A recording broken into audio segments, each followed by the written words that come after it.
is Shujana Rai. Hi, my name is Salsa. Today we are at Medway. To discuss on how we should raise awareness on safety while in university. So we're gonna interview my fellow student here in Medway. Her name is Emma. I'll let you present yourself. Okay then, I'll just take that.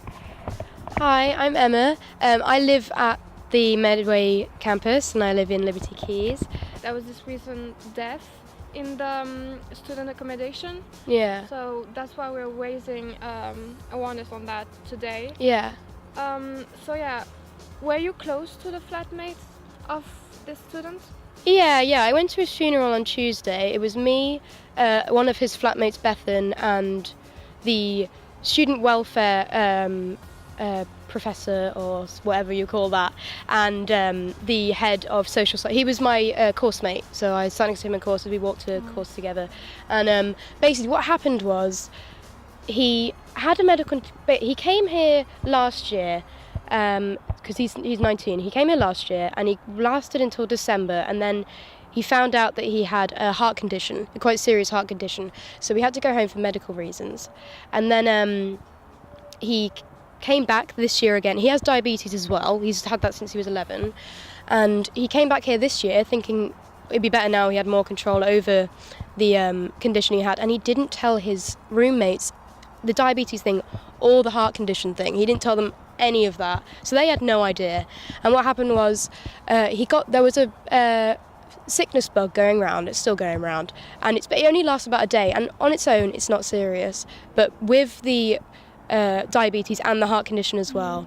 Basically what happened, I was there the night, actually. We were in the kitchen and he was throwing up, and Bilal, one of his roommates, was coming in and coming out, getting him big bottles of water because to keep him hydrated. And even then, and we were saying, like, do you need to get a doctor? And he was like, no, it's fine. And we didn't think much of it because obviously it is just a sickness bug. It was just like, it was pretty common at the time. And we didn't know. He didn't tell us anything. We had no idea. Yeah. And he just he had a seizure in the night. Well, we knocked on his door. Before we left, we knocked on his door about 11, and he didn't answer. So we thought he'd just fallen asleep. I don't know if he was already gone at that point. I don't want to think about it. I don't want to think the fact maybe that was the thing. But we had to leave, and because I had lectures the next day. And then we woke up the next morning, and there was his parents had called the reception because he wasn't answering his phone, and they knew about his illnesses. So they called the reception because he wasn't answering, and then one of the caretaker people came up, knocked on his door. He wasn't answering. They unlocked the door, and he'd had a seizure in the night, and he was on the floor in the middle of his room, and they couldn't resuscitate him. It'd been a while in there, and the flatmate there's 6 of them, or there's 5 of them now, and they were all there that night. It could have easily been avoided, and that's what happened. And it was just the fact.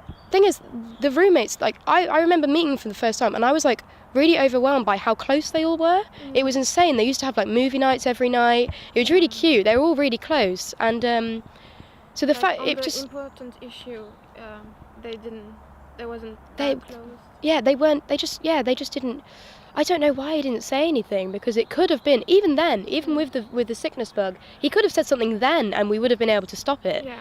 But basically that's what happened, and that was on the 12th, and when we woke up next morning, and there was sirens, and everything was outside, all ambulances, police cars, and then then I found out, it was only like midway through the day, I found out that it was actually their flat, and I was like, oh my god, what have I done? What's happened?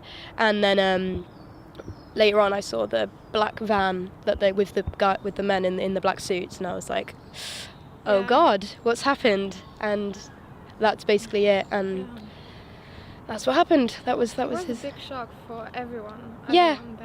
Yeah, although we'd only been there like 3-4 weeks, so obviously no one was that close. But even then, like there's 2 of my flatmates I'm not close with at all. But even then, if that happened to them, I wouldn't know what I'd do. So the fact that they were so close and that happened anyway, and it was a shame that only one of the flatmates could actually go to the funeral because everyone else had.